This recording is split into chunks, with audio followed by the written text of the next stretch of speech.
Le flash au CNTR. Bonjour à toutes et à tous. Aujourd'hui, journée nationale des mémoires de la traite, de l'esclavage et de leur abolition. Une cérémonie de commémoration a lieu en ce moment au Jardin du Luxembourg à Paris, présidée par Emmanuel Macron. Une statue à l'effigie de Solitude, héroïne de la résistance des anciens esclaves de Guadeloupe, sera ensuite inaugurée dans le 17e arrondissement. Il s'agit de la toute première statue d'une femme noire dans la capitale. Plus de 8 millions d'Ukrainiens déplacés à l'intérieur du pays depuis le début de l'invasion russe. Une annonce de l'Organisation internationale pour les migrations. L'Ukraine où les attaques russes se poursuivent dans le sud, dans l'est et autour de la ville portuaire d'Odessa. À Mariupol, des milliers de militaires sont toujours retranchés dans les galeries souterraines de la scierie d'Azovstal. Il y a des centaines de blessés. Il faut les évacuer d'urgence, déclare la vice-première ministre ukrainienne. Tandis qu'à Kiev, un semblant de vie normale paraît reprendre. 2/3 des habitants sont revenus. De son côté, l'Allemagne annonce la réouverture de son ambassade dans la capitale ukrainienne.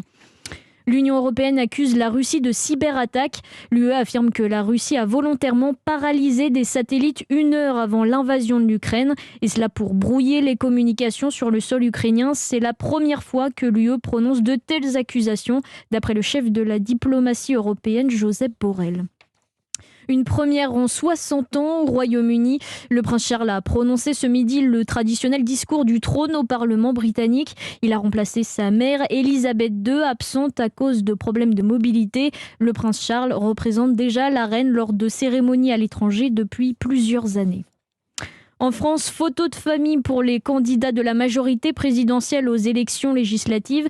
Depuis ce matin, ils sont réunis au dock d'Aubervilliers pour une journée de formation. Des candidats dont la majorité sont des sortants répartis entre La République En Marche, le MoDem et les partisans d'Horizon.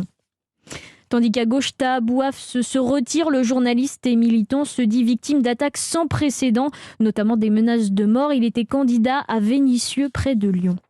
Des portes closes, faute de soignants. L'hôpital gériatrique La Collégiale situé à Paris va fermer à partir de juin, sans date de réouverture à ce stade. Les malades seront transférés dans d'autres établissements des hôpitaux de Paris, précisent les syndicats. Une chance sur 2 que les températures augmentent de presque 2 degrés d'ici 5 ans. Une prévision inquiétante des Nations Unies dans un bulletin publié aujourd'hui. Pour vous donner une idée, en 2015, ce risque était proche de 0. Europe 1.